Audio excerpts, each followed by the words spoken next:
Good morning, good afternoon, good evening, and welcome to Bitcoin and Beyond, where we explore the edges of Bitcoin and open systems. I'm your host, I'm Melanie Carstens, and today's episode is brought to you in collaboration with Deorganized Media, produced by Peace Love, and powered by Bitcoin Live. Thank you, everybody, for tuning in. My guest today is somebody I'm really excited to be talking about. He is the founder of BNS One, and spends a huge amount of time and energy helping us develop digital identity here on Bitcoin through Stack. So welcome, Snazzy. Hello, thanks for having me. Yeah, super excited to get into a conversation with you, particularly about sovereignty on Bitcoin. It's obviously a huge topic for everybody who is both in the stacks and the Bitcoin ecosystem. But before we get into that, let's go back a little bit to rewind before Bitcoin, before stacks, before crypto, before the work you do today. While I was kind of looking into a couple of things to talk about, I discovered that you studied fine art. Is that right? I did. Yeah, Yeah. Let's yeah, talk yeah, about that. yeah. Let's talk about Two that. seconds. I'm just going to close the door actually. Okay. Oh, I guess. Definitely live and unedited, as you can see. Yeah, I've got a Doge, so I just realised definitely need to shut the door. Um, Yeah. but yeah, no, I've got a fine art degree. Yeah, no, I've been very creative, my whole life. Um, and I did it throughout school, did it in college. I've got a diploma from college as well in art. And then I went to university and got a basically I kind of studied sculpture at university. So I specialised in sculpture, conceptual sculpture actually. So the stuff that you kind of make stuff that's sort of mostly based around ideas and concepts and yeah, so I was making art out of junk basically. That's Yeah, at university. incredible. Do you still kind of you see this is doing this thing again. Do you still are you still involved in art? I mean, do you still spend in your spare time? I mean, are you still kind of very creative in that way? I was, yeah, I was. I kind of over time I've got less so. I built and scaled. So this was after university. I built and scaled a creative business. Yeah. So we had artist franchisees that delivered creative services to vulnerable people across the country. And at its height, we had about 40 franchisees. So it's a very, very successful business, very, very successful creative business, Mm. delivering, as I say, creative services. So that could be, like clay modeling, it could be painting, it could be, just a whole variety, using a whole variety of different art materials and mediums. And yeah, as I say, I sort of built and scaled that over a period of about 8 or 9 years.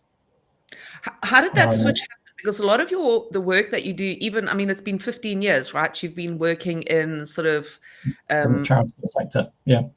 yeah, in charitable. That's right. Now, how did that happen from the fine arts? Um, yeah. So, well, Did you ever, the sorry, let me just, sorry to yeah. interrupt you, but I just want to go back. Did you, after university, did you work as a sculptor? Was that kind of your dream to, was that what you were going to do? You were going to be an artist? Yeah, so I did when I was at university. I did. I wanted to be like a professional artist, but as I think a lot of people find out when they're at university, they're studying fine art degrees. You very quickly realise that it is very difficult to make it as a professional. Yeah. It's very difficult to make money from your artwork. Obviously, NFTs. The sort of introduction of NFTs since sort of largely since 2020 has been incredibly helpful, I think, for a lot of artists. It's definitely helped a lot of artists generate an income, that may have not otherwise done so. So when I was at university, I definitely wanted to become a professional artist. I wanted to become a sculptor. I looked up to people like Damien Hirst, Jeff Koons, Anish Kapoor, these amazing artists that have built these amazing sculptures and things, and but they're also kind of businessmen at the same time as well. That's also a key thing, and it's also been a key part of my life as well, is that I've wanted to create and generate art, but at the same time also turn it into a business. And that's kind of where the business that I ended up starting sort of came from, and expanded into a business. Okay, all right. Okay, so you kind of had this thought, okay, I'm at varsity, I've studied fine arts, very difficult to kind of make that a reality of me. The struggling artist is literally where every artist ends up. It's like a top, few. I mean, in real life, I work in fine art, so I'm very aware of what it's like. So, okay, so then you had this thing. Okay, we're going to take art, we're going to turn it into business. How did the charitable side of things start? Because that's been a lifelong journey since you began working, right? I mean, because I've always been interested in making an impact on people's lives, and so that kind of came into play when I was because I was a support worker for people with learning disabilities for 2 years, for a period of 2 years. So this was before the business, before I started the business, and it was one of the chaps that I supported. He loved to do arts and crafts, so he was really stimulated by that activity, and I just thought, maybe this is something that could be turned into some sort of business. But at the same time, I know that I'm making a difference to people's lives here as well, which was something that I was really interested and passionate in. And I just thought, okay, I'll just start contacting some care homes, some learning disability services, and it just went from there. And I very quickly built up the business myself. So I was delivering the creative services in the first instance, and then I brought sort of around 2.5 years into it. I then started bringing franchisees on, and built it into a nationwide business that was also making an incredible impact on people's lives. We were reaching about 2,000 people a month. Wow. So we reached a lot of people. We were delivering around 350 creative services each month as well. So 40 artists, 350 sort of creative services, creative sessions, and about 2,000 people each month were impacted by our services. It was really incredible, and it's still going today, but it's a bit of a shadow of its former self, let's say. But it's still going, and it's still making an impact, still making a positive impact on people's lives. Yeah, it amazes me, how the value of art has such incredible value for society, and yet it's not valued. Monetary wise, it's sad. But anyway, have you? Yeah. So it is. I agree. Yeah, it is. It is. I agree. Yeah, and I, we can sort of talk about this a little bit later on, but I sort of think, the whole kind of creative pursuits, sort of artistic abilities, creative abilities, that are now kind of maybe coming into a bit of a conflict, let's say, and question because of AI. I kind of think things are just going to come full circle. So whereas obviously, kind of culture and arts and being creative was incredibly important, and still is very incredibly important to humanity and human beings. Obviously, AI is now starting to be able to just create anything, create art, create, it can practically create anything.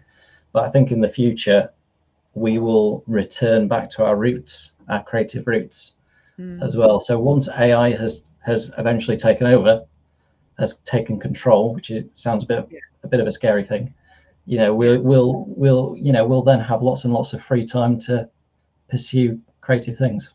So I 100% agree with you. I think it's going to take away for society to function at a level that we need it to function with the amount of people there are on this planet and the services we need and everything we need.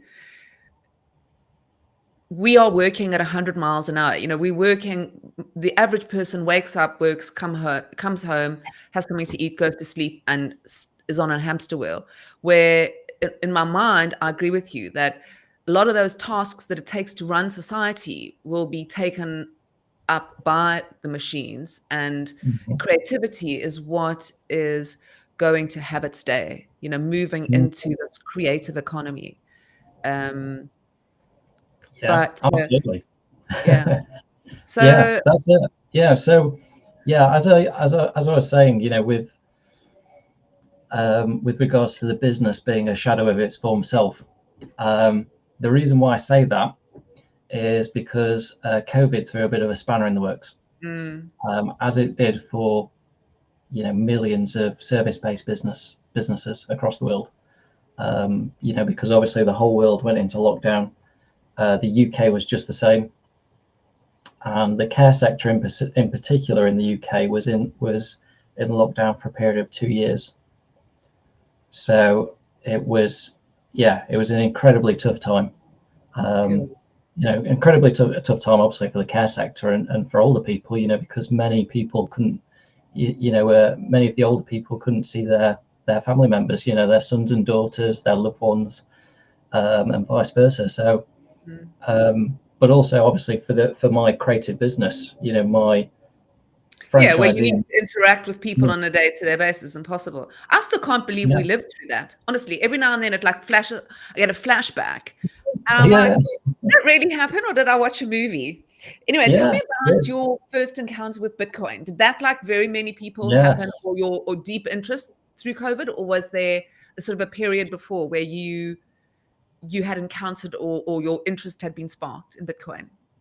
So my journey with crypto started in 2017, pretty Okay. much. I'd say properly started in 2017.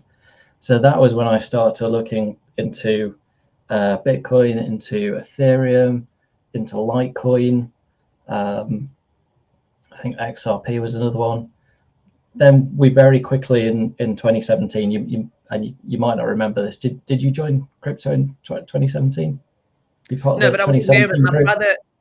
My brother, I wasn't doing it, but my brother was taking me. He was in the on that journey. So Mm, yeah. So yeah, 2020 was sorry, not 2020. 2017 was great. It was such a good time for crypto because that was the ICO phase. That was where, you know, obviously you had a fair amount of bad actors and scams and things that were funded, but you also had some fantastic projects as well that were also funded during the ICO phase.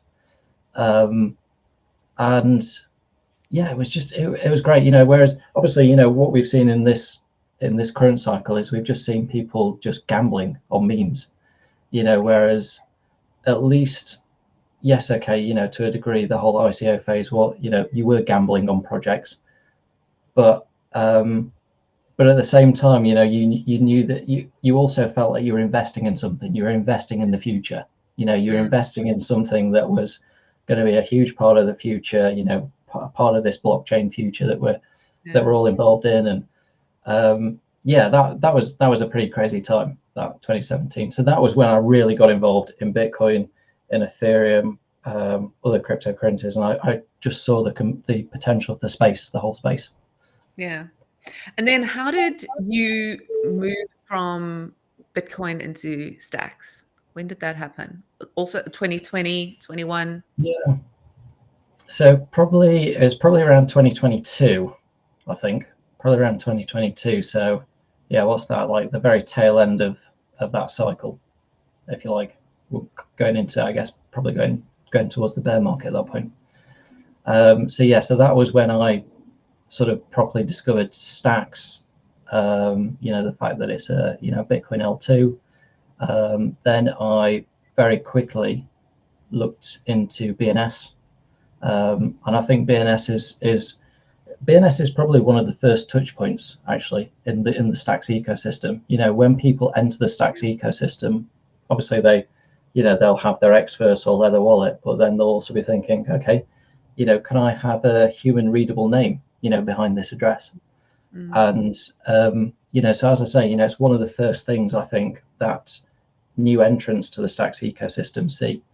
I think also BNS. the ENS is such a huge thing. It kind of specifically, prior to 2020, in the earlier, because ENS had a day, it really went through a huge kind of, I don't know, it was like everybody wanted to have, I don't even know how many I got, It did. So I think when you kind of then move over to, because that's kind of everybody's journey, right? It's like Bitcoin, Ethereum, Bitcoin Stacks. Yeah. It's I mean, Ethereum. I at the moment at the moment my thoughts on Ethereum is that it's probably kind of had its day. To be honest, it had its day in the sun, and I kind of feel like Bitcoin is going to completely just outlast everything. As we've seen, since 2020, even when you joined, there's been a lot of fads and trends that have come and gone, and projects that we perhaps thought were going to be really big, and they've just kind of ended up being, pretty much dead chains. So I don't necessarily think that of Ethereum, but I think that it's had its heyday for sure. And ENS as well, actually. To be honest. I have that. It's kind of. I think I was also a little bit. I was interested in a lot of the currencies because I found the entire idea interesting. Of what we were doing. But I've realized very quickly that I'm very like blinkers on Bitcoin Stacks. I struggle even with other L2s, to be honest with you. As much as I'm open to them. Pardon? It makes complete sense. Yeah. It's a very, I think is quite, compared to other projects in the crypto space, in the sort of the whole crypto ecosystem, the Bitcoin and Stacks, I think is pretty straightforward to understand. Stacks is anchored to Bitcoin. Bitcoin doesn't have that programmability, and Stacks is that sort of program layer. Stacks is like the application layer for Bitcoin, because Bitcoin doesn't have that capability. That's it. Literally, like that is pretty, straightforward to understand. And then in being that application layer, obviously we can build DeFi applications, which empower Stacks and Bitcoin users. People always say when there's a good idea, often you'll think to yourself, why hasn't anybody thought of that before? And that's kind of when it's a really good idea, because it seems so obvious. And that was, for me, when I couldn't believe that when I found Stacks, that you could do this. And I remember telling every single person that I knew, listen, this is like the biggest thing, and I don't understand why people are not, so I mean, Muneeb was so ahead of his time, with this idea. And the fact that nobody else saw it was very peculiar to me, and thank you to Ordinals, really, that brought all that attention over to the idea that you could, Bitcoin could be exciting, and more than just a store of value. Let's talk about BNS. For people Mm, who um, actually, yeah, I kind of you were saying that it seems very obvious to you when you kind of mm, you're gonna you need some sort of an identity, right? We have it with everything. We have our we're so used to it as a people. You're at this. Everything has a mhm, handle or mhm, a username, or this is obviously so much more than that. So why don't you take us through it for people who are listening in, who are mhm, interested in BNS and who've never heard of it before? Tell us what it mm. is. Yeah, so BNS, Bitcoin name system, and it was BNS was in essence the beginning of stacks. So when Manib and Ryan Shea started Blockstack, which was rebranded to Stacks, it was literally all about BNS. It was all about the Bitcoin name system, Yeah. and this was in 2014.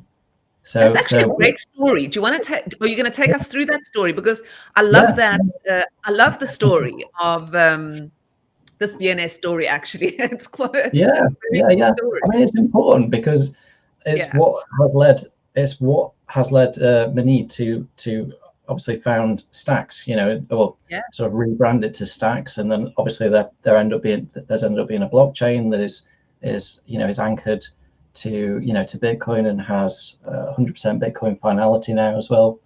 Um, so BNS was started in 2014 by Manib and Ryan.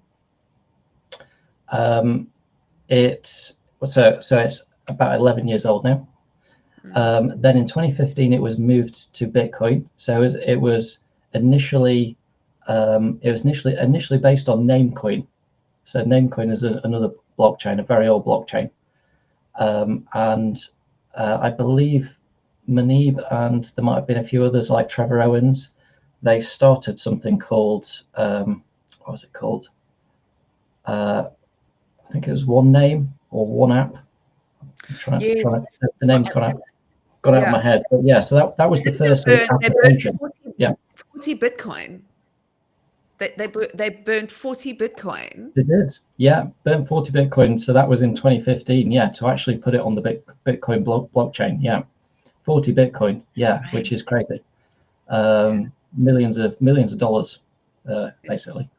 But yeah, and then it was 5 years later. So ENS was created in 2015, I believe. BNS created in 2015. I might have got some of my dates wrong here, but yeah, so it was 2019. Yes, 2019. It's 2019. 2019 when BNS moved to Stacks and when Blockstack was rebranded to Stacks. Mm. So yeah, so BNS has been on Stacks for um, oh no, sorry, it might be 2020. Sorry, it was 2020 when BNS moved to Stacks. So it was June 2020. No, June 2021. There we go. Get my. And weren't This these is, the this first is the thing ever? about COVID is that 2020 and 2021 are a complete blur to me now. Uh, it's Um, one period. It's COVID. yeah, yeah, It's not a year. It's just called COVID. blurring years. Yeah, I don't even know what happened. So yeah, so BNS was moved to Stacks in June 2021. So yeah, so it's been on the Stacks blockchain, and it was written as a smart contract. Yeah, June 2021. So whatever that is. Yeah, 4 years now, nearly 4 years. Mm. What So does it mean? yeah, What does it mean to have a BNS? What does it mean to have a .btc? You've got a wallet. It's a string mhm, of numbers. So that's kind of so this is what happens. You open a wallet, your Bitcoin wallet on Stacks. Obviously, you have your long string of numbers. That's your wallet address, and you can purchase a .btc. Um, and you can use that instead mhm, of your long string. But now that obviously means so mhm. much more than that. Take us through what this means. What is it? Why would you want a .btc? Well, the most obvious reason to have a BNS name is to be able to receive stacks or other tokens and Bitcoin to that human readable address. So instead of copying your stacks address, your long sort of string of characters and numbers, you can just simply copy and paste your BNS name, and basically, and someone can copy and paste the BNS name into their wallet and then send you stacks Bitcoin or other tokens to that address. So the address in Leather will instantly come up. So if you've ever tried it, if you've ever tried to send anyone any tokens to their BNS name, there you'll see like their address come up at the bottom. So yeah, so that's the first, I guess, the first use case of BNS. The second kind of use case for BNS is it has to do with the zone file.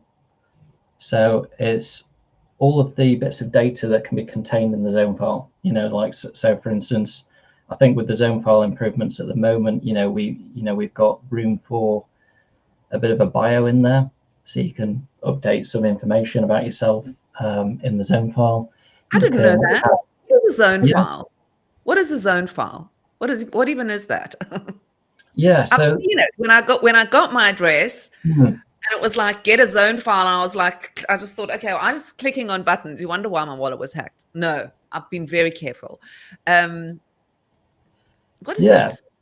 So it's basically, I guess it's the beginning of having kind of more comprehensive data and information on the blockchain about your identity. At the moment, the zone file only consists of things like, like your X handle, or sort of address.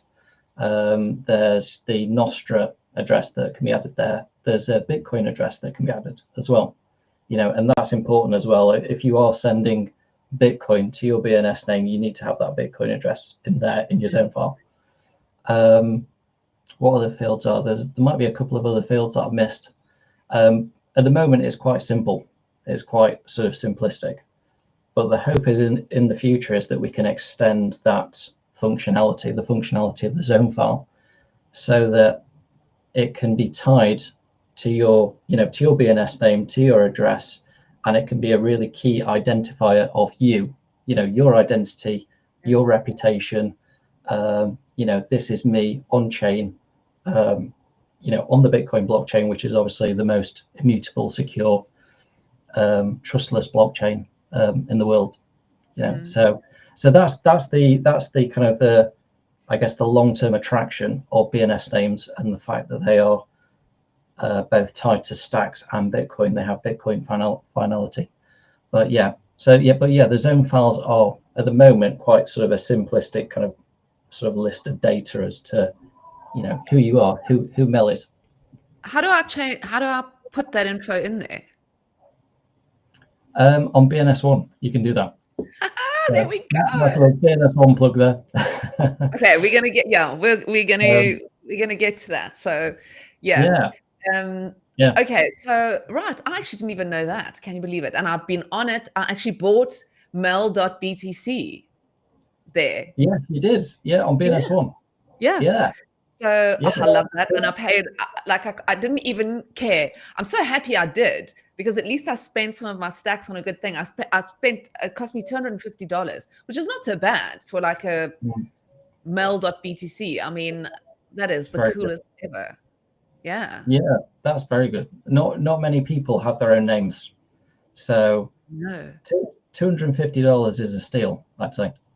Definitely. That's That how was I a good feel. start. I've got Melanie, Bell, my Cool. name and my surname. I just went through, because obviously I got them many years ago. And I literally was like, nobody's going to impersonate me. So I've got them all. Yeah. That's good. Yeah, Yeah. And that's I very obviously used to be Good Kitty. So I've got Good Kitty. I've got Bad Kitty. I've literally, I've got You've got such Angry Kitty. No, I've got no Angry Kitty. Does this look like an Angry Kitty? It's like this, my son, when I'm, it's my angry face. Well, I've this is the thing, and you've got all of those under the same address. Yeah. I've moved them now all into one wallet, obviously, because we couldn't do that before. Yes. So now I've got like my names. I've sort of recently obviously created a whole lot of new wallets. And now what the nice thing about starting over is I'm so familiar with everything. Because, when you start, you're so gung-ho. You just like, Mm-hmm. opening wallets for random things. They're all in the wrong place. So, and so I was going through them. And I've got Will You Marry Me.btc. Okay. Such fun ones. What is your most fun one that you've got? Yeah, well, this is You've the got some thing. fun I mean, ones. oh, me. Gosh. No, mine are quite, the thing is, mine are quite serious kind of names. I've Yeah, got I mean, NFTs, NFTEASE, NFTs. yeah, I feel like it's going to yeah, take that's over good. OnlyFans one day. Yeah. Well, yeah, you've got some fun names. I mean, Yeah. I've definitely gone for the more kind of serious, I guess, yeah, maybe like serious BNS investor kind of approach, like, getting brand names and company names and things of that nature. But yeah, so this is the great thing about BNS V2, which you've just pointed out there, is that you can have as many names as you want in a single address, Mm-hmm. whereas we couldn't have that before, Mm-mm. and it's the craziest thing.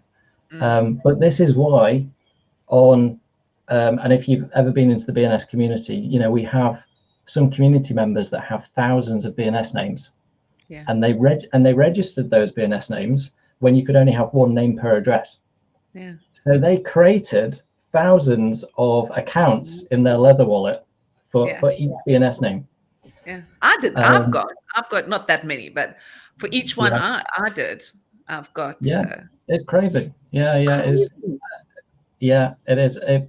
It shouldn't have really happened, to be honest. It shouldn't have happened. It was a bit of a poor sort of technical decision that was Mm. made in the early days of BNS. But Mm. thankfully that's been rectified now with BNS V2. Yeah. And obviously with Nakamoto, it takes seconds, to register your BNS name, seconds to transfer it. The Stacks blockchain is just so much more beautiful now, from a UX perspective, because it's just so much so much faster. It obviously has, 100% Bitcoin finality now. We've now got SBTC. So, Stacks is just, it's on an amazing trajectory now. And BNS is right with it, and this is why Yeah, I'm it's so like a bullish rough on BNS. diamond that's just slowly being kind of polished, into something Mm, magnificent, and it's beautiful to watch it grow. I exactly. kind of, there's this feeling like, people kind of, moan and gripe along the way. And it's kind of like, something beautiful takes a long time, Mhm, you know, mhm, and to me, there's something beautiful, what Manibas and, Ryan, what they started is something very magical. I mhm, think one day we're going to look back and be very grateful to have been here in this time, you know. mhm. Um, Absolutely.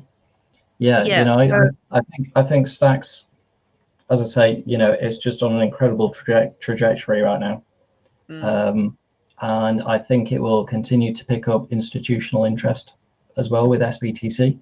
mhm, Um, it feels sometimes though, if you're pretty active on crypto Twitter, it does sometimes feel like we're the only ones talking about it.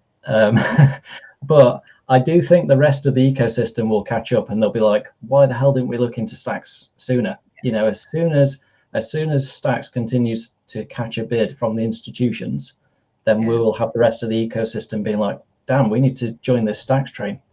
Mm, Um, I think it'll be unstoppable once the ball really starts to pick up pace. yeah. And all the building blocks are being so beautifully laid, the Mhm. foundations of it, the builders that are building. We were just saying the other day that so many of the builders have been here through the hardest of times, through a very grueling um, bear market, and kind of, just, head down. The building was slower, but it never stopped. you know. Mm. And I Mhm. think it's not just it's something very important, and it lives with the Bitcoin ethos. You know, it's so aligned Mhm. to Bitcoin. Not only does it settle on Bitcoin, but it settles with integrity, you know, which is what I love so Mhm. much about it. Um, all right, so we kind of spoke about why it is important to get yourself a .btc. Let's talk about, for people who are watching and they're like, okay, right, I love Bitcoin, I'm interested in stacks. Mhm. What do I do? So you get yourself a Mhm. leather wallet, um, and then you head over to BNS uh, One. BNS One. Okay, there are Yeah. now. What are the? Let's talk about, because I'm not quite sure which order we should talk about in. But obviously, there's three different websites that are out there. There's Yeah. obviously the original Mhm. BNS website. Mhm. Then there's actually more, because then there's the BNS Foundation. Mhm. Then there's BNS V2, and then there's BNS One. Mhm. Yes. Read Yeah. through that. Yeah. So prior to BNS One and all of these other kind of sites, it was very the ecosystem was quite fractionalized, um, or fractioned, let's say. From BNS's perspective, um, we had quite a few different sites where you could, register BNS names. You could send stacks to different BNS names. There's various like little kind of bitty tools that Mhm. existed. Um, and then Hank and Jeff, who were part of Mechanism, which I think has now sort of been kind sort of disbanded, let's say. Um, they created Dots. So I I don't know know if that. you ever used Yeah, yeah. Dots. No, yeah, I used to use bought that. dot apps. I think I bought Mel.app there, or music.app or something. Yeah, so that was so Dots.so or Dots was fantastic, and that was something that Hank and Jeff built. Okay. And that allowed you to wrap your BNS names into BNSX names so that you could have as many BNS names in a wallet at once. So that was the only way to have lots of BNS names in a single address, was to wrap them using dots. Okay. Okay. Yeah, yeah. So and that was great. Kind of, so it filled a specific purpose, and the tool was fantastic as well. And Hank is just an incredible builder. Hank is now with Trust Machines, and he's been working on SBTC. And I think there was maybe one or two kind of things that went a little bit wrong. There was a few bugs and stuff with dots. So there was a period of time that the BNS community were without like a reliable platform that they could use. Um, and yeah, and it was during that period of time that we had D grants, of which you were one of the stewards. Yeah. I'm including myself as well.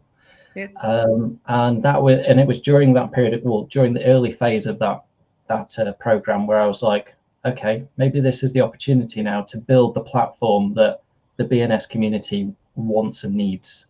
Gosh.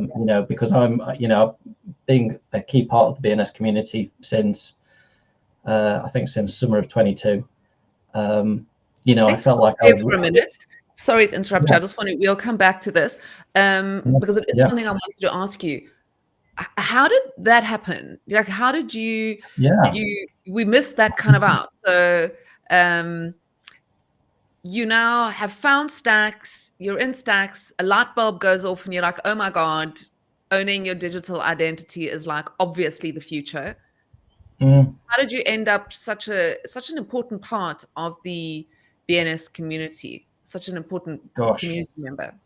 Yeah, that whole question is quite a big question because, Yeah. but I mean, the BNS community, the BNS community started, I believe, kind of late summer 2022, and it was founded by George Grant. So George might be watching this. Yes. Um, Hi, George. yeah, I yeah, Yep. George Grant. Yeah, George, and by a few of the other guys as well. So almost, and I think there might be one or two others. Obviously, George, almost, myself, 3, and JS, we're all part of the core team of the BNS community. So we're the 5 guys that are part of the core team of the BNS community, listening to the BNS community, discussing things with them, in terms of what they'd like to see, improvements that could be made, keeping them updated as to the latest things going on with BNS. So that was created late summer 2022. The Discord appeared very quickly. At that time, we didn't have a marketplace, believe it or not. BNS didn't really have a marketplace, so we persuaded, George persuaded Nick to set up a BNS Gamma. marketplace on Gamma. Yeah, on Gamma. So that happened, I believe, in October 22. And then just things took off. I mean, there's been about 1.5 million stacks in trading volume on Gamma. Wow. Yeah. So that was with the BNS legacy, obviously, because BNS V2 is quite recent. Yeah. So that equates to, I think it equates to around $700,000-800,000. Yeah, in sales in terms of value. Amazing. I believe in the very early days of the Discord of the BNS community, we did around 100 ETH in trading volume. So we traded with Ethereum. Really? We traded with Ethereum for the BNS names initially. On the Discord, right? Because wasn't it trading? Because I think I was in that Discord. I think I might still be. I just had to get out of Discord because it just got so overwhelming. One day, Brett from Gamma, I don't know, I took a screen grab. I was trying to show him something. So I took a screen grab, but you could see my whole Discord. Or no, my Discord was behind. And then you could see there was like, I don't know, 1,000 something unread messages. And Brett was like, okay, I'm having a panic attack just thinking about all those messages that are unread. It was just like too much.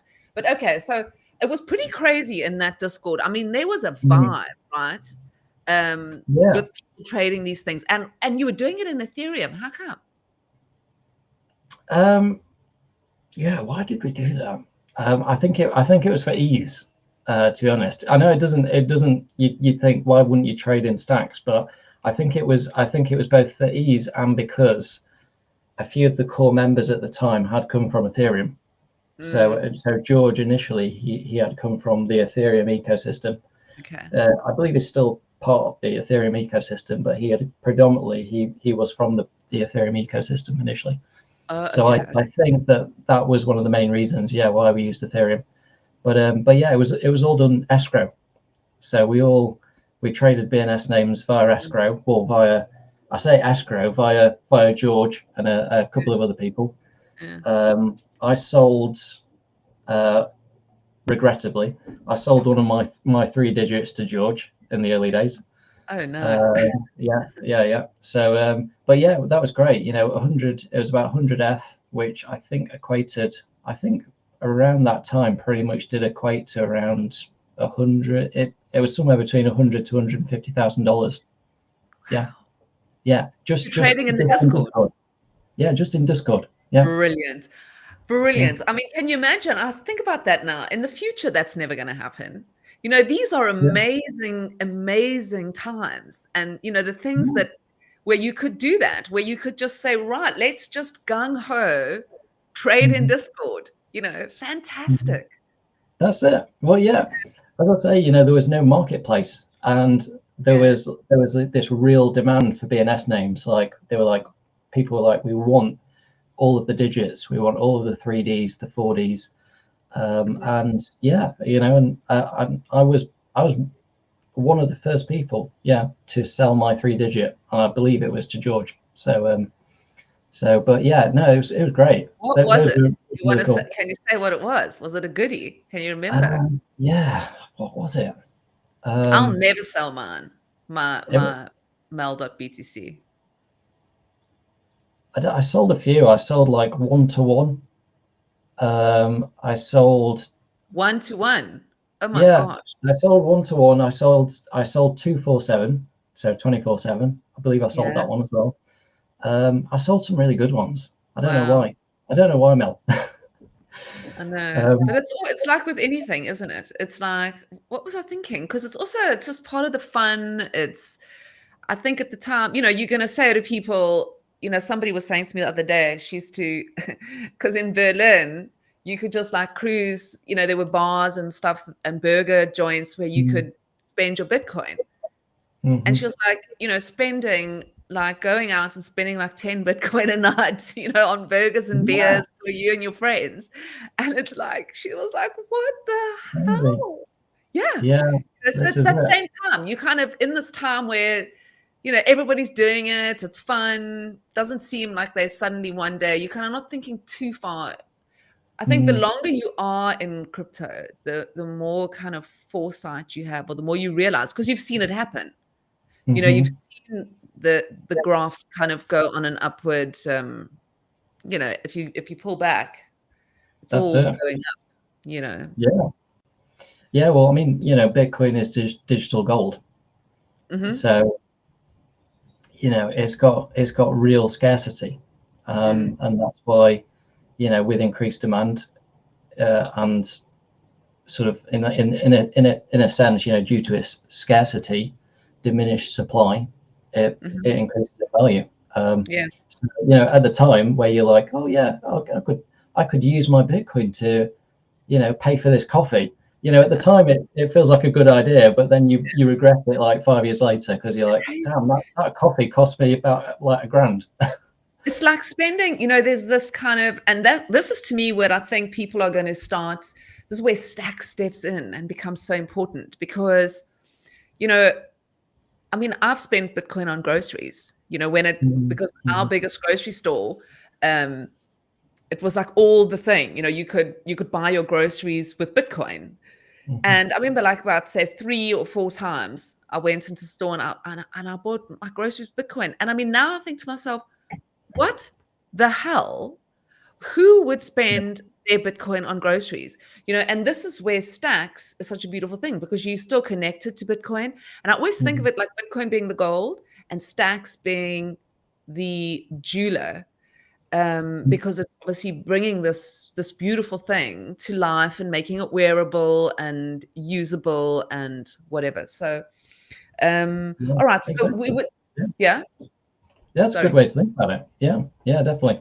Yeah, Mm, Stacks gives Bitcoin utility, broad mm, utility, let's say. mm, Ordinals have obviously, given Bitcoin, a degree of utility for sure. And ordinals are that's an amazing innovation.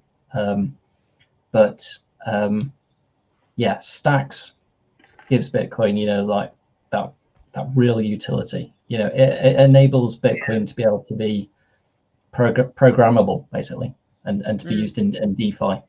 You know, so. I think like with everything, you have to pull out. You Mhm. that made me think of something else. God.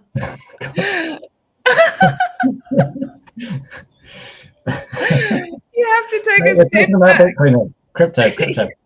Back to crypto. Okay. Um, you kind of have to take a step back and look at it and go, okay, um, each thing has its place. Bitcoin has its place. It doesn't serve everything. Anybody who thinks it's going to serve everything, needs to take a step back. You need, all the parts. Like, you think of beautiful things. A Mhm. clock has got different, the workings inside it. A car, that's how things are. They're all made up of many things. No man is an island. You could go on and on saying these things. So you kind Mhm. of, they work so beautifully together. Mhm. I think a lot of currencies out there, um, that are sort of not in the Bitcoin ecosystem are also going to Mhm. serve purposes. You're not going to knock everything. There's going to be, and I think, you kind of, if you look at today, we don't just have the dollar. We have many currencies, and those serve countries. I think Mhm. we're still going to have many currencies. They're going to just serve different things rather than different Mhm. countries. You know, and Absolutely. I think yeah, and I think with ordinals and stacks and NFTs, um, and Bitcoin, these things at some point are all cogs that are going to come together. We just, because we're still busy building it, we're inside the house at the moment, and we're still building the kitchen and plastering the walls. We kind of, we can't, we're not standing back and going like, oh my God, look at this, Um, Yeah. so, I think and even if you look at art, with ordinals, that is kind of, I always think that would be like your Christie's or your Mhm. Sotheby's. You're not going to put an art print Mhm. on ordinals, or Yeah. you're not going to scan in, tear out a picture of the Mona Lisa out of a magazine and then put it on ordinals and go like, oh, this is worth like a gazillion dollars, because it's obviously not, but I think when you look at how stacks work, that serves a person, an incredible purpose in the art world. When it Mhm. comes to NFTs, when it comes to stacks, and even the kind of provenance that you can get with NFTs. So, I think Mhm. all of the things that are happening in the Bitcoin ecosystem all serve these beautiful purposes that one day are going to unfold, you know. Mhm. But all right, so talking about that, let's talk about the evolution of BNS. Yeah. Or you were actually talking about, do you want to take, we were talking about all the websites and all these different things, and they're all kind of coming Mhm. together. So where are we? Yeah. Is there,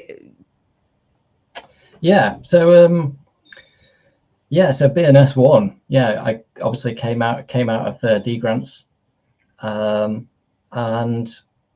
yeah, I think with BNS One, I think kind of lots of things came together, or had to cut. I think lots of things had to come together for BNS One to exist. mhm, So the Nakamoto upgrade, that had to happen, because that has obviously, that's I guess increased the sort of, I guess, maybe, I don't know, like the latency of the Stacks blockchain. It can mhm, we've got so many more transactions now. 7-second transactions and things, so faster blocks. What other things happened? So BNS V2 obviously had to happen, so that we could have many names per address.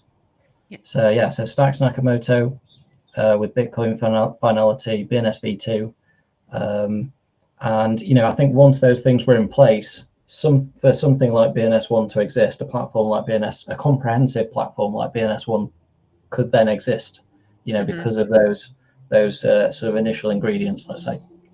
okay, Um, and yeah, BNS One, it serves a complete purpose really for mm, BNS holders, for BNS investors. You can manage your BNS names on there. You can register new BNS names. You can manage your BNS names very comprehensively as well. So you can transfer, renew, revoke if you want to. Or the revoke function is coming very soon if you really want to get rid of your BNS names. And yeah, and then we've also got the marketplace as well. So we've got a very seamless, comprehensive mhm, marketplace. You can now make offers on your BNS names. You can update your zone file, so you can go to the profile section, which is in the top right, and update your zone file. And we're currently working on namespaces at the moment. So if you imagine the nav bar where it currently says community, we're hoping to turn that into namespaces, so people can create, manage, and analyze the performance of their namespaces on nice, BNS One. nice. Yeah. Okay. So BNS One, did that, you obviously, huge member in the community, did that, Mhm. that was an idea that you had, obviously, as a businessman, you're in here. Did you have this idea for a while? Was it out of frustration? Obviously, was the community frustrated? And Mhm. you then Yeah, built this. Who is part of that team? Was it? yeah. Everyone was frustrated. Yeah. Yeah, because I think, as I say, with this sort of this fractioning of all these different tools, these little bitty tools and things that we had with BNS Mm, Legacy, I think the whole community was quite frustrated, and also the fact that we didn't have a dedicated marketplace. So obviously, we have, Gamma was great. I guess it's sort of fulfilled a purpose for sure. Absolutely fulfilled a purpose. With 1.5 million stacks in sales to date. But it wasn't sort of dedicated. It wasn't dedicated to BNS, and it didn't, I think, fulfill all of the functions that the BNS community wanted, which is what we've implemented in BNS One. So yeah, there was definitely some initial frustrations for sure from the community, from myself. Yeah, absolutely. As a businessman, I was, and as somebody that has built a business, and that's somebody that's worked in business development and business strategy for over 15 years in the charitable sector, is something that I looked at and I was like, okay, I think I need to fix this, because I need to, because if I don't do it, then no one will do it, basically. So I thought, okay, right, I need to do this. Or someone else will do it. Yeah, and or eventually someone else will do it. Yeah, exactly. But because I was so in tune to the BNS community's needs, I thought, okay, right, I just need to do this. I just need to go for it, because it's been, as I say, I was part of the BNS community since summer 22, so it's 3 years. It's coming up to 3 years. So yeah, 2.5 years had gone by, and I was like, okay, right, we really need like a dedicated platform for BNS, and I'm gonna have to build it because no one else is doing it. So so it was a frustration. It was a frustration, and I did ask if if developers wanted to join me, because I'm not a developer, I'm not a technical person. As I say, my expertise is in business, is in sales, marketing, and strategy and things. So I approached quite a few devs. Hero knows the full story about this, and I'm not going to go into it, but I approached a number of people. A lot of those people let me down. I actually remember this, because I was also part of this. Yes, I remember that. Yeah, and it was kind of touch and go at the end. It was like, is this going to happen, or isn't this going to happen? Well, this is it. Yeah, Hero knows, if Hero's listening, he knows a lot of the frustrations that I had. I had quite a few devs that said they wanted to be part of it, and then a few weeks later they let me down, and I was like, oh my gosh, is this ever going to get off the ground? And yeah, thankfully I approached, so this was after the BNS V2 upgrade, I approached Eric, and Eric was building something. He was building his own tool to his own sort of registration and marketplace platform for BNS. He was at the very beginnings of building that, and I approached Eric, and Eric loved it. He loved the idea. He loved all of the initial designs that were created. So this was by Rocky's team. Although I can, I'm very good on Figma myself from a product design perspective. And he was like, right, okay, I'm in. So Eric joined me. He joined me on BNS One, I believe, I want to say end of September, or it might have been, it was between end of September to beginning of October, something like that. And I was like, yes, thank you. Yeah, it's beautiful. I mean, it's absolutely seamless. It's beautifully designed. It's a beautiful website. I've used it, as you know. Yeah, and Eric is just amazing. Very, very lucky to have found Eric. Incredible developer. I would probably argue he's one of the best developers in the ecosystem. He's very, very good. So after quite a bit of bad luck, I got lucky with Eric, and we've got some amazing plans for BNS One, as I say, to develop the namespace, and also we're sort of looking at developing a decentralized identity solution as well in the near future. So let's talk about that. We've got some big plans. Let's talk about that. Let's talk about the evolution of BNS, and what does it look like? Because obviously there was some sort of confusion, and that happened at the same time, because DotLocker or My Locker or Locker, I think that was launched during the D grants program. I think, or around that time. And I remember there was this hectic confusion. What is it? Is it going to take over from BNS? So let's just talk about that, because I think there Yeah. is a lot of confusion about this. There's orange domains, there's Locker, there's BNS, then there was BNS V2, then BNS One. It kind of, I think for a while there were a lot of conversations I remember being a part of people just going like, what the fuck is this? What's going on? So Yeah. yeah, so I if need you to can drink just, some water because I'm about to talk about DotLocker. yeah, exactly. It's like, um, okay, everything's yeah. okay. Stay calm. So yeah, so I mean, yeah, so the premise behind DotLocker is, you know, I completely understand it. I get it.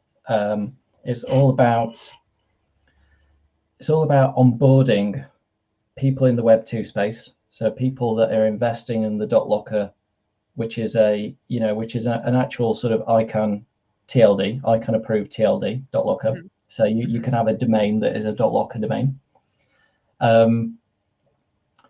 Onboarding those guys onto Web3.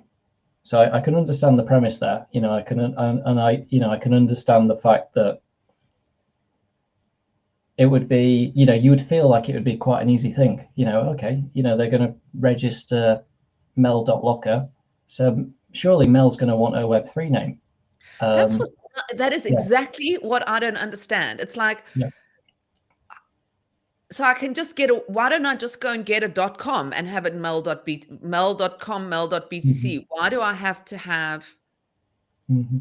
a .locker? I still don't understand Mm-hmm. that, to be honest with you. Does anybody? Yeah, I think this has been the struggle. I think they've. I'm trying to remember the conversion rate, but I believe it's somewhere around 20%, which is not bad. That conversion rate is not bad at all. Yeah, Heroes. It is all part of life. Yeah, exactly. Exactly. Yeah, They will make this is it. sense. That is It's exactly all it. Yeah. part of the journey. Yeah, as I was saying, yeah, with BNS One, you'll have, just like with any startup. When you're building a startup, you'll have pitfalls, and you'll fall down, and things will go wrong, but you've just got to get yourself back up, move on, Mm. and just continue. It's just life. But It's beautiful. yeah. Like we were saying earlier, you know, this is beautiful. It's like watching your baby learn to walk. You Mhm. don't sit there crying because it's crawling. You Mhm. you celebrate it. And I think that is how Yeah. we've got to look at this. As much as we can giggle and say, look, I do not understand what it is. I remember talking about many things, years ago, not understanding, then understanding, Mhm. so Yeah, you've got to it's persevere. 100%. Yeah. Yeah, you've got to persevere, and you've got to be resilient when building a startup. And yeah, I wasn't sure whether BNS One would get off the ground, but I Mm. persisted. You know, I'm Yeah. a persistent guy. So Yeah. I persevered with it. But Yeah. yeah, going back to DotLocker. So yeah, I think they've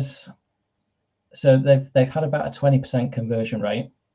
I believe, I think, I swear I saw on Crypto Twitter the other day, I saw on their account that they've had around 10,000 DotLocker names that have been registered. That's I think I amazing. think I think it's something like that. But I'm slightly kind of dubious as to whether they've had a 20% conversion rate on that, which would be 2,000.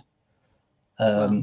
2,000 people, maybe not 2,000 people, but maybe, I don't know, let's just say, on average they own two DotLocker names, so maybe 1,000 people, up to 1,000 Mm, people, mm, have then claimed their BNS name, and in order to do that, they'll have had to have installed Leather Wallet and things, and this, that, and the other. So yeah, I'm a little bit skeptical as to whether mm, that's happened. Um, it's tricky because the Web2 guys are very much. I think they're an older demographic, and I don't think that they fully understand Web3 and crypto. Whereas there's a yeah. slightly younger demographic, largely, I think, with Web3 and crypto, Mhm, that completely get it. Completely get the whole premise behind Web3, and having control over your identity, over your mm, personal information, um, and being able to, just being in control of that from a decentralized perspective rather than our current, our current setup, which is very much centralized with Web 2. Now, in my mind, before DotLocker came onto the scene, it was very clear to me that my .btc was going to be, to me, websites are very much part of Web 2. So we kind of look at them now and we're like, okay, we have to have a website, but I think as we move more and more into the future, websites are going to become like fax machines. They're going to be like, okay, bye. We're done with that. We are now in a new. So that's why I was confused. I mean, I understand, like you say, it's there to onboard those people, but I think ultimately, isn't your .btc going to be everything? It's not only going to be your wallet address, it's going to be your contact address, it's going to be your website, it's going to be where whatever you want in public is going to be. Is that kind of where this is going? Absolutely. Yeah. Your Web3 name, your BNS name, that's next level. That's next level compared to Web 2, compared to your DNS name, a domain name. Because your BNS name, especially with zone file expansion as well, to a degree. Yes. But you could also have like an encrypted key on there, within your zone file that only you have access to, that when you need to, you can then unlock access to your personal data and enable these centralized and decentralized entities to be able to access your personal data. So that's kind of that's where I see the future for Web3 names, is that, like for instance, you could have your passport. You could have your passport encrypted, a lot of your personal information encrypted, but no one would have access to that apart from yourself, and you would have you'd basically have the key to that. You'd have like the encryption key to that information. And I can also see a world where you're paid. Where centralized entities pay you to access your personal data. Whereas at the moment, we very much give it freely, don't we? We give it freely to, let's just say, Facebook. They've got access to all of our personal, they know who we are, they know who we're friends with, they know our date of birth, they sometimes know where we live. They've got so much information about us. They know what we want. Yeah. And that information is sold to third parties as well, without our knowledge. Although, they would argue that we've signed their 50-page T's and C's, which obviously who reads their 50-page T's and C's and privacy policies. Yeah. And the reason why it's 50 pages is to hide the one important line. Exactly. It's all just bullshit, except we know everything about you and we're going to sell it. Are you happy about that? That's it. Yeah. So Web3 is about having sovereignty. There we go. Over your identity and your personal information. So that is like the whole premise behind Web3. So, I can definitely see a future where, you would use your Leather and Xverse wallet to sign in to platforms. So instead of using Google or using Facebook, you would actually sign in and authorize access to these platforms via your Leather or your Xverse wallet or another decentralized identity solution. And there's so much scope. There's so much scope for that. There's a lot of scope when it comes to namespaces as well, because I do believe that this is potentially how Stacks can expand as an ecosystem and onboard more users, is through BNS. So we could have like brands, businesses, lots of different entities could create their own namespace, and then they could, they could create BNS names within that namespace, but they could also create subdomains and distribute, just as Boom Wallet has done, distribute sub. Yeah. Can you still hear me? Yeah, you disappeared for a minute. Yeah, don't know what happened there. You popped into another dimension. So you can, yeah, you can, you could, you could have brands and businesses that distribute subdomains, to their user base, and in doing so, they can access obviously Web3. They can access the Stacks ecosystem. They know that their BNS name and their credentials and things that are held and encrypted within, Stacks, BNS, and also Bitcoin. Obviously being the most immutable and secure asset in the world. Yeah, so there are a lot of advantages, definitely. Yeah, to Web3 and the Web3 future is in terms of taking ownership, taking ownership back of your identity, rather than centralized identities and third parties just having access and distributing it and doing whatever they please with it. Yeah. Yeah, it is. It's so important. And I think the idea, again, like you were saying, of just owning who you are, and I think specifically as we move into, I mean, it's a topic I'd love to get into with you, but we running out of time. Yes. But as we move into this world of AI, I think it's becoming even more important to own your identity. There's the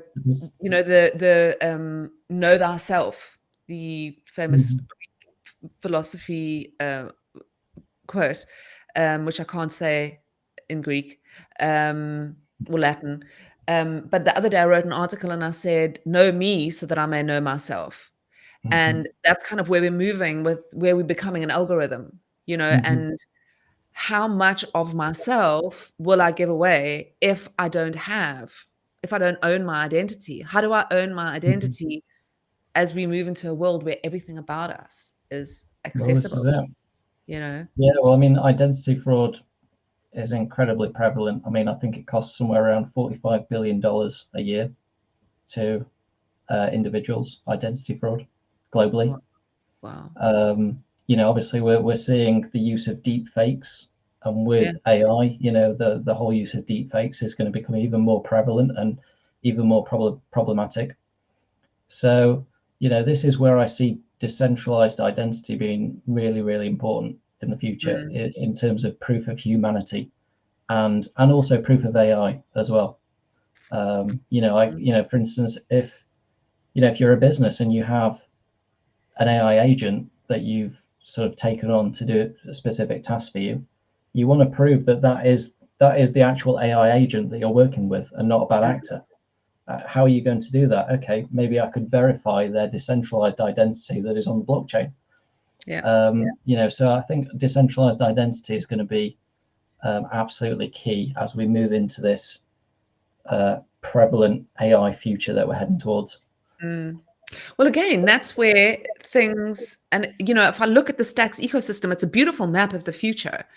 If you look at what Zero is building, with Zero Authority, and creating this, I'm going to be talking to them in a couple of weeks, I think, on the show, where you're able to build yourself a reputation. So not only do you own your identity, that is where you can keep yourself to yourself, but you can show what you want to show, which is your reputation, which is so much more valuable than an interview, than any CV. It's there, it's on chain. You can't fib about it. What you've done is there, it can't be rubbed out. And as we move into this AI time or future, that's why it's so important to kind of link all those things to that one name that is you. Exactly. Yeah, I think it's going to be incredibly important. It's something that just really excites me. Actually, it does Yeah, really excite me.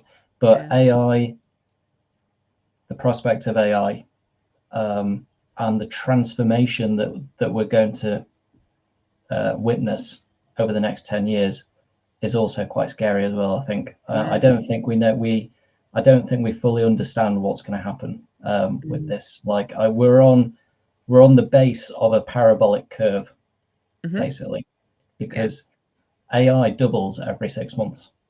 AI capability doubles every 6 months. Yeah. Mm. And then what happens when it doubles every 4 months, and then every 3 months, and it'll just get better and Then better. every 3 minutes. Yeah, and then we have quantum computers. Yeah, and it'll be like every day it gets better. So yeah, we're on a bit of a scary parabolic curve right now. We're at the very base of it, but I think by 2035 we'll see. Yeah, I can definitely see us seeing some significant job losses by 2035 for sure.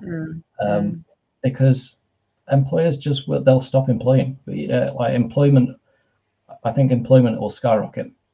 Yeah, as a result of AI and AI agents, businesses will just be like, I kind of don't need people. I can just hire these like 20 AI agents to do everything for me. Yeah. I don't need anybody else. So well, I mean, if you look at Manus.ai, there you go, and you hire somebody for a certain amount of hours. I think it's a week or a month, and you pay for how many hours you want that AI agent to work. It's the first kind of real AI agents, because obviously ChatGPT is really just a chat AI rather than a proper AI agent, which is what Manus is introducing.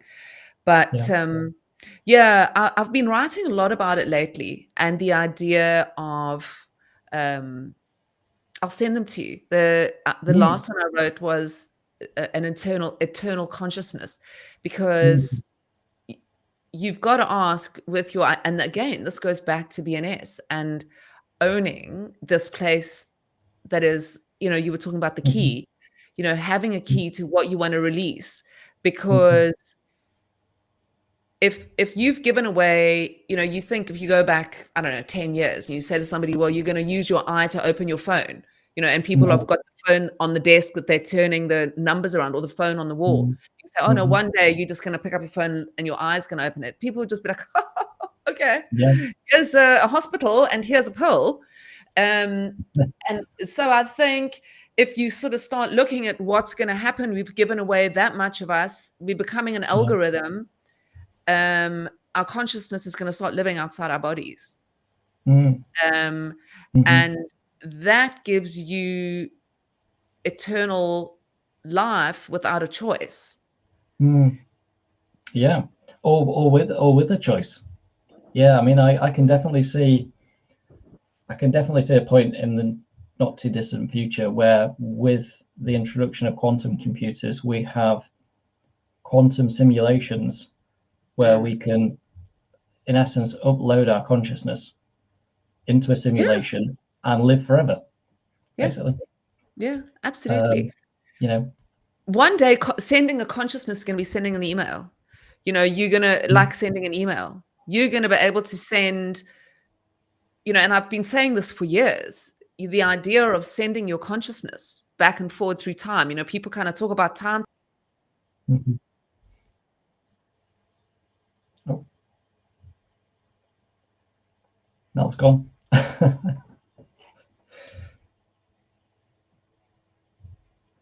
Okay, might as well answer some questions, actually, unless I get cut off.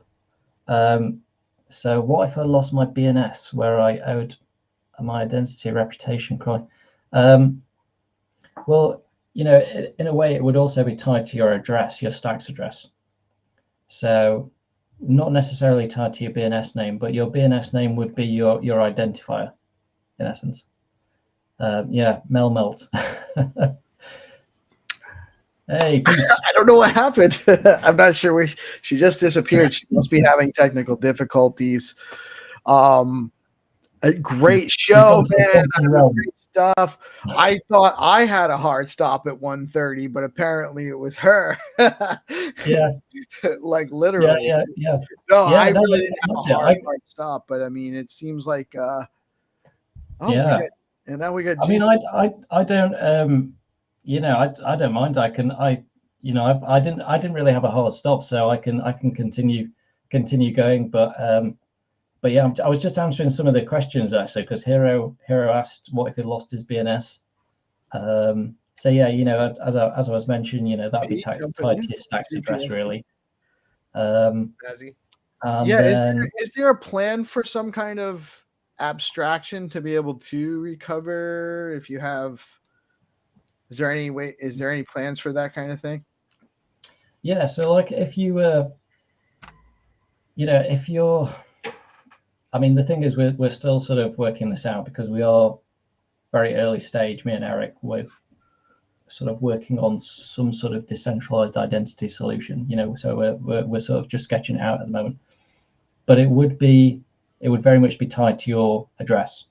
So not necessarily your BNS name, more so your address, your like encryption key, let's say, to your personal information. So you might be able to get your wallet back, but you wouldn't necessarily be able to get your NFT back if it got transferred out of the wallet. Yeah, the thing is, it's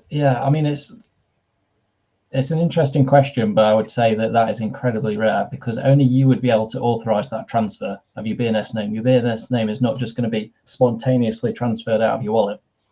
So, but yeah, no, I see huge potential with regards to namespaces. So that's currently what we're working on at the moment in terms of, like, for instance, Meta could set up .meta, and then they could set up a few BNS names with regards to that, and then subdomains, and then they could, send those subdomains to their employees, and that could be part of their access to Meta's offices. Do I understand you correctly? You lost access to your HeroGamer.btc BNS? That's really? Oh, that was Hero actually had an issue like a couple weeks ago. Yeah. People need to be safe. That's number one. I just want to say, and even then, there's not a whole lot you can do. So audit your situation, have your backup situations in order and all of that stuff, because it happens. And Hero had some of his devices stolen. So for a while, he couldn't even access his X handle, his Discord. I don't even know if he's gotten access back to his Discord. I see. Okay. He had a really hard situation, so I'm assuming that this is related to that. I see. Yeah. Oh, that's a difficult thing. Well, yeah. I mean, if they've got access to Hero seed phrase, yeah, then that would mean that they would have access to the wallet and therefore NFTs, BNS names, and yeah, just be able to transfer those out.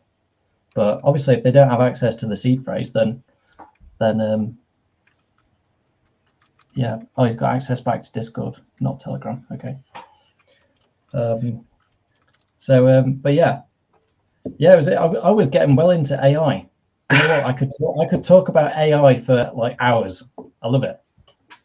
Yeah, it's, you know what, we're due to have you on again. You're always a pleasure. We're welcome. You have an open door anytime you want to come chat with us on any of our shows. We're glad to have you. I don't know what happened to Mel. Let me see if she messaged me.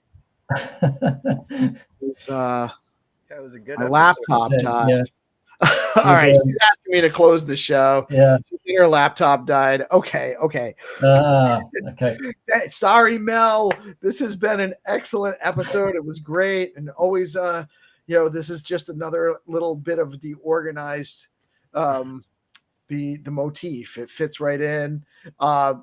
Snazzy, thank you for joining today. It was a great conversation. She was I think she was really just getting ready to wrap it up anyway. So I don't think she had any more questions. She can also go. That's why we have a show though. We can all talk and talk and talk. So we'll have to have you on again. You definitely are a wealth of knowledge. I didn't realize all that you had been involved in the ecosystem. So I'm really glad that I get a chance to get access to all of that information. And that's really one of the strong points of what Mel brings to the table. Thank you guys so much.